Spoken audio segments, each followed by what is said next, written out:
इस वीडियो को देखने के बाद आपके जीवन में बहुत कुछ बदलने वाला है। मुझे ये कहने में जरा भी शक नहीं है कि जिसने भी इसे अपनाया है वह कभी निराश नहीं हुआ है। लेकिन सच्चाई तभी पता लगती है जब आप किसी विधि या तरीके को खुद अपनाते हैं। यही नियम इस तकनीक पर भी लागू होता है।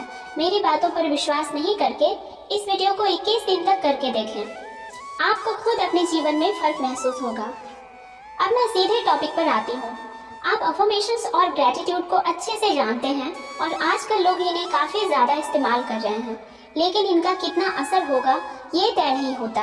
मैं आपको एक ऐसी तकनीक बताने जा रही हूँ जिसका इस्तेमाल करने से 100% पॉजिटिव रिजल्ट मिलते हैं। बस आपको मेरे बताए तरीके को सही से फॉलो करना है और बिना किसी गलती के इस वीडियो को ध्यान से समझना है ताकि आप अपनी गोल को पूरा कर सकें। तो अंत तक साथ बने रहें। इस तकनीक के कुछ नियम हैं जिन्हें आपको हर हाल में फॉलो करना होगा, नहीं तो यह तकनीक कोई असर नहीं दिखा पाएगी। पहले ये नियम समझ लेते हैं, फिर तकनीक को जानेंगे। ये तकनीक सीधे महादेव से संबंधित है और उन्हीं के ग्रंथ से ली गई है। और आप अच्छे से जानते हैं कि महादेव कितने भोले हैं। वह किसी को भी कुछ भी दे सकते हैं, चाहे वह आपके भाग्य में हो या ना हो। आपने शिव भक्त ऋषि मार्कंडू के पुत्र मार्कंडेय की कहानी सुनी होगी, जिन्होंने महामृत्युंजय मंत्र लिखा था। ऋषि मार्कंडू के पुत्र मार्कंडेय की उम्र केवल 16 साल की थी, लेकिन उसने महादेव जी की भक्ति से अपने भाग्य को बदल दिया। इसका मतलब है कि अगर आप भी चाहें तो अपने भाग्य को बदल सकते हैं। लेकिन महादेव जितने सौम्य और दयालु हैं, इसके विपरीत उनका एक रूप बहुत भयंकर भी है। इसलिए इस विधि का उपयोग करते समय ध्यान रखना होगा कि आप इसका उपयोग अपनी तरक्की के लिए करें, बिना किसी को नुकसान पहुंचाए। जो रहस्य मैं आपको बताने जा रही हूँ, यह स्वयं शिव शक्ति का वरदान है, जिसे आज तक आपने सुना भी नहीं होगा। दूसरा नियम है, आप जो भी चाहते हैं उसके लिए कर्म करना। आप अपनी इच्छा को पाने के लिए एफर्ट्स करेंगे। बस यही समझ लीजिए कि यह एक ऐसा तरीका है जो आपके विश को ईश्वर तक पहुंचा देगा, लेकिन वह तभी पूरी होगी जब आप इस चीज को डिजर्व करते होंगे।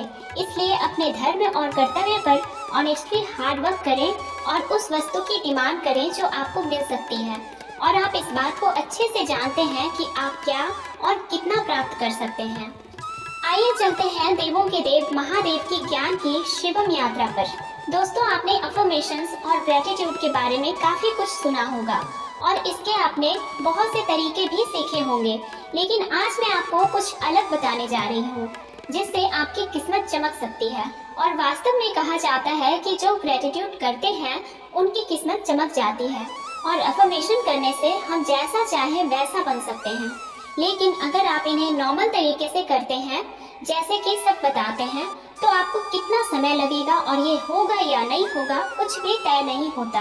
लेकिन अगर आप आगे बताए जाने वाले विधि के साथ अफर्मेशंस और ग्रेटिट्यूड करते हैं तो ये तय हो जाता है कि आपकी मन की इच्छा ज़रूर पूरी होगी। अब मैं आपको बताती हूँ कि अफर्मेशंस और ग्रेटिट्यूड किस तकनीक के साथ करना है। सबसे पहले अफर्मेशंस और ग्रेटिट्यूड को लिखना शुरू करें। पहले जानते हैं कि आप अफर्मेशंस और ग्रेटिट्यूड को कैसे अच्छे से लिख सकते हैं। उसके बाद जानेंगे कि आपको अफर्मेशंस और ग्रेटिट्यूड किस टेक्निक के साथ करना है। तो आइए शुरू करते हैं। आपके मन में जो विचार है, जो इच्छाएं हैं, और अगर आप उन्हें वास्तविकता में बदलना चाहते हैं तो आपको कुछ ऐसे सेंटेंस बनाने होंगे जो आपके सबकॉन्शियस माइंड में स्टोर हो जाए और आपकी विश भी पूरी तरह से इसमें कवर हो जाए। जैसा कि पहला एग्जाम्पल स्टूडेंट्स और कंपटीशन की तैयारी करने वालों के लिए है।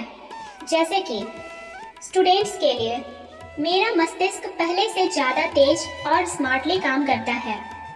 मुझे सब पढ़ी हुई बातें याद रहती हैं।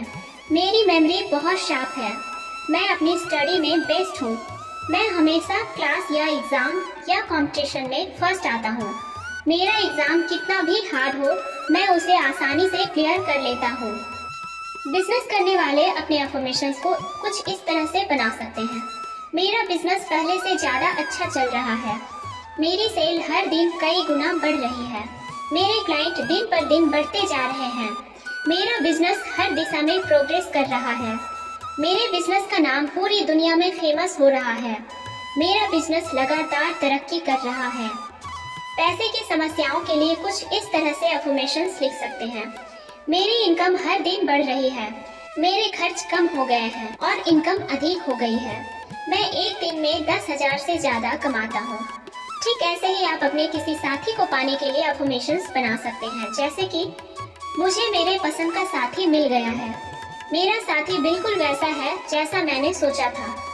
और अगर आप शादी के लिए अफर्मेशंस बनाना चाहते हैं तो आप ऐसे बना सकते हैं, मेरी शादी मेरी पसंद से हो रही है। इसी तरह से जैसे आपके मन की इच्छाएं हैं वैसा ही आप अफर्मेशंस बना सकते हैं। ठीक अब इसी तरह से आपको ग्रेटिट्यूड के लिए भी एक सेंटेंस बनाने हैं, जैसे कि मैं अपनी स्वास्थ्य के लिए ईश्वर का धन्यवाद करता हूँ। मैं अपनी सांसों और आँखों के लिए ईश्वर का धन्यवाद करता हूँ। मैं अपने परिवार और दोस्तों के लिए ईश्वर का धन्यवाद करता हूँ। मैं अपनी इनकम के लिए आभारी हूँ और ईश्वर का धन्यवाद करता हूँ। मैं अपनी प्रोग्रेस और सुख समृद्धि के लिए ईश्वर आपका धन्यवाद करता हूँ और बहुत आभारी हूँ। आज मेरा नाम सारे संसार में फेमस हो रहा है, इसके लिए ईश्वर मैं आपका आभारी हूँ और धन्यवाद करता हूँ। मेरा हर एक एग्ज़ाम मैंने आसानी से क्लियर कर लिया, इसके लिए मैं आपका आभारी हूँ और धन्यवाद करता हूँ। मेरे पसंद का प्यार मुझे देने के लिए मैं आपका आभारी हूँ और धन्यवाद करता हूँ। हे परमपिता परमेश्वर, मुझे भक्ति और अपने चरणों में स्थान देने के लिए मैं आपका आभारी हूँ और धन्यवाद करता हूँ। ठीक इसी तरह से अपने मन के अनुसार आप अपने सेंटेंस बना सकते हैं।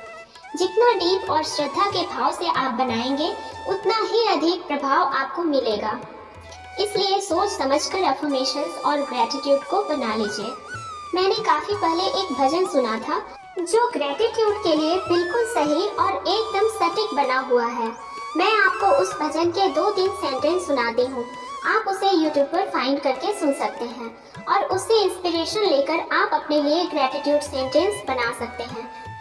मुझे तुमने मालिक बहुत दे दिया है, तेरा शुक्रिया है, तेरा शुक्रिया है। कुछ इसी तरह से ये भजन है जो मैंने काफी पहले सुना था। इससे इंस्पिरेशन लेकर आप इसे बना सकते हैं। अब समझते हैं कि आपको अफर्मेशंस और ग्रेटिट्यूड किस टेक्निक के साथ करना है। आप चाहे अफर्मेशंस लिखें या ग्रेटिट्यूड लिखें, आपको दोनों रात में सोने से पहले लिखने हैं। जब आप अपना सारा काम खत्म कर लें और अपना मोबाइल भी बंद कर दें, मतलब बस अब आपको सोना है, तब आपको अफर्मेशंस या ग्रेटिट्यूड लिखना है। रात को सोने से पहले आपको अपना स्वर चेक करना है कि कौन सा स्वर चल रहा है, मतलब आपकी कौन सी नोजल एक्टिव है। जो भी चल रही है उसी पर ध्यान रखना है। जरूरी नहीं है कि आप अपने राइट नोजल को एक्टिव करो या लेफ्ट नोजल को, इसमें ये जरूरी नहीं है। जो भी स्वर चल रहा है उसी स्वर की साइड वाले हाथ से आपको डायरी और पेन उठाना है, मतलब शुरुआत करनी है उस हाथ से जो आपका स्वर उस समय चल रहा होगा। मान लीजिए आपका सूर्य मतलब राइट स्वर चल रहा है, तो आप पहले सांसें खींचकर होल्ड करेंगे और उसके बाद राइट हैंड से पेन और नोटबुक उठाएंगे। उसके बाद राइट हैंड से नोटबुक में पेन से एक छोटा सा स्वास्तिक या ओम या एक डॉट लगा देंगे। इससे यह होगा कि आपने ऐसा करके अपनी रनिंग पॉजिटिव एनर्जी को एक्टिव कर दिया है, जो हमेशा ब्रह्मांड के साथ चलती है, जिससे आप जो भी वर्क करेंगे वह आपकी रनिंग एनर्जी के साथ होगा। इसका सीधा सा मतलब है कि आपने अपने अफर्मेशंस या ग्रेटिट्यूड मतलब धन्यवाद के तरीके में प्राण शक्ति एक्टिव कर दी है। इसके बाद आप लिखना शुरू कर सकते हैं।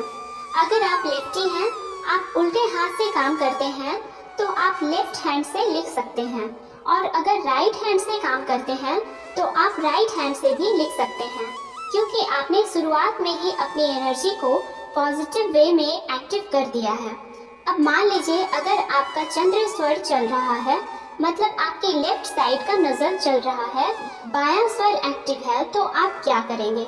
देखिए, अगर आप लेफ्टी हैं तो कोई बात नहीं, लेकिन अगर आप राइटी हैं तो आप स्वर चेक करने के बाद जब जान जाए कि आपका लेफ्ट नोजल चल रहा है, तो सबसे पहले आप अपनी सांसों को खींचकर होल्ड करेंगे और लेफ्ट हैंड से नोटबुक उठाएंगे और नोटबुक में छोटा सा स्वास्तिक या ओम या डॉट लगा देंगे और अपने अफर्मेशंस या ग्रेटिट्यूड लिखना शुरू कर देंगे।